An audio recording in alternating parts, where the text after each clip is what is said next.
Bonjour, nous sommes le jeudi 4 mai et je vous propose la situation des cultures de cette semaine. Le colza est majoritairement au stade G4, c'est-à-dire que les 10 premières siliques sont bosselées. On observe avec le froid et les conditions sèches des 2 dernières semaines des coulures de fleurs.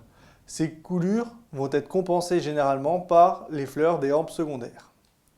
En ce qui concerne le sclérotinia, les conditions fraîches et sèches limitent son développement. Toutefois, au retour des pluies ou de conditions plus douces, le risque peut augmenter. Il est donc nécessaire de surveiller. Pour les parcelles dont la protection a plus de 15 jours, il faut envisager un renouvellement, étant donné que la floraison continue. Les conditions fraîches ne sont pas favorables au vol de charançons déciliques ou de pucerons cendrés. Pour le moment, ils sont très peu observés.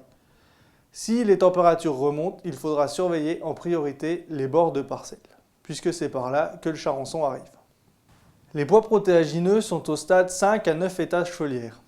Les morsures de cytone sont en diminution cette semaine avec les températures fraîches. De plus, la majorité des parcelles ont dépassé le stade de risque qui est 6 étages foliaires. Les premiers pucerons verts sont observés en plaine, mais pour le moment, ils ne présentent aucun risque puisqu'il faut attendre la présence de boutons floraux pour entrer en période de risque. Les févroles sont au stade 4 à 8 feuilles pour les parcelles les plus avancées. Comme pour les pois, les morsures de cytone diminuent cette semaine. Au niveau de l'état sanitaire, il n'y a rien à signaler pour l'instant, étant donné les conditions sèches et fraîches, il n'y a pas de maladie. À surveiller lorsque l'humidité et les températures remonteront.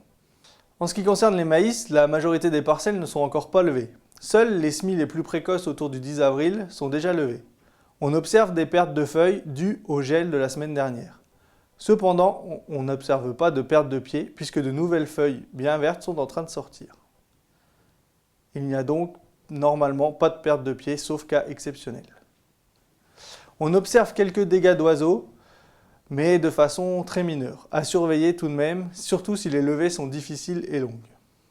Avec les conditions actuelles, les stades du blé ont peu évolué par rapport à la semaine dernière. On se trouve toujours entre 2 nœuds et dernières feuilles pointantes pour les parcelles les plus avancées. Toujours comme pour les autres cultures, avec ces conditions sèches et fraîches, au niveau maladie, c'est plutôt sain. En ce qui concerne l'oïdium, on a même une diminution des symptômes par rapport aux dernières semaines.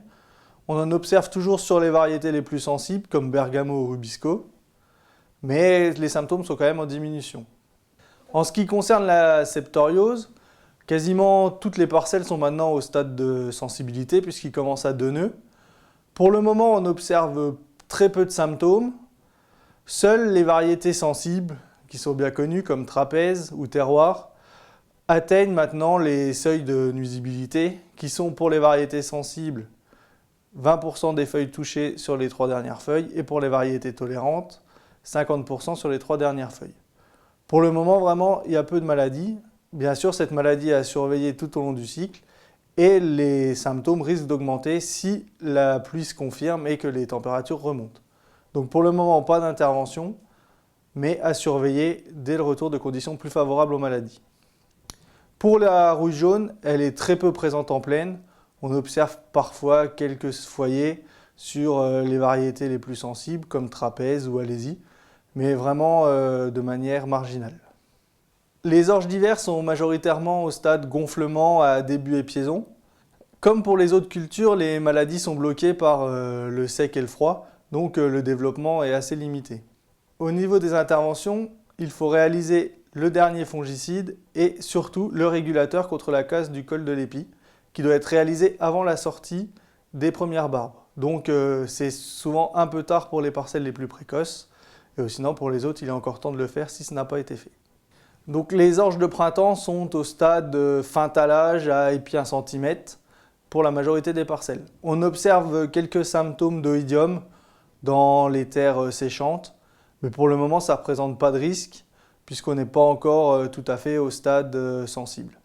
Donc néanmoins c'est à surveiller dans les semaines qui viennent. Je vous souhaite une bonne semaine, à la semaine prochaine.